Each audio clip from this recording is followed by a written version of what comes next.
member for Strathfield. Thank you, Mr. Speaker. Mr. Speaker, the last few years have taught us many lessons about how we organise our lives and our community. One of these lessons is the importance of including the voices of our young people in the conversations that directly impact their lives and their futures. We have seen this in the school strikes for climate, and the passion of our young people around inclusion, race, gender and sexuality, and in their calls to be included in discussions on vaccines and health policy.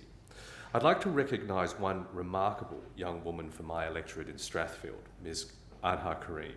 At just 14 years of age, Anhaar's achievements and commitment to social justice are an excellent example of youth engagement in action.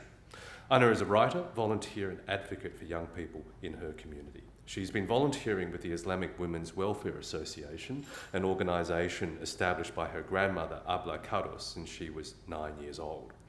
She's been recognised as an exceptional young voice in both her 2017 winning and 2021 shortlisted entries in the Whitlam's Institute What Matters writing competition. Her writing explores contemporary politics and belonging.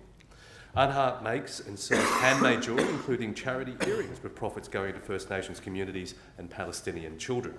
In a time when social upheaval and uncertainty has left many young people, particularly from culturally diverse backgrounds, feeling excluded and disconnected, Anhaar is an important voice and role model. In her role as Wellbeing, Health and Youth Commissioner, Anhaar has advocated for the rights of young people to be involved in decision-making processes around health.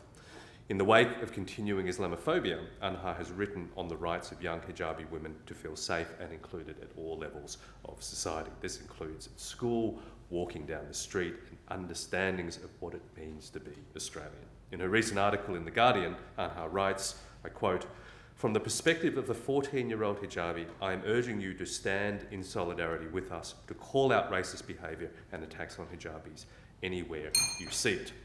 I say to Anhaar and all hijabi women, we see you and we will stand with you." This wonderful diversity of Australia is reflected in my electorate of Strathfield. We are all richer when we respect and celebrate our differences, trust and support each other, and reject attempts to exclude or marginalise based on differences in gender, religion, race or sexuality. On top of all this, Anhaar supports the diverse voices of her peers and offers free tuition to young people in writing and public speaking. She supports those who would follow in her footsteps. Too often, young people are relegated to the margins to deal with the world we make for them.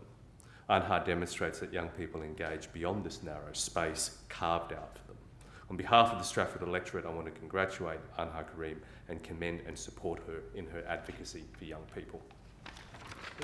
Well, I thank the member for Strathfield and I call the member for Mount Druitt. Thank you, Speaker. Speaker, recently I was privileged in attending the official opening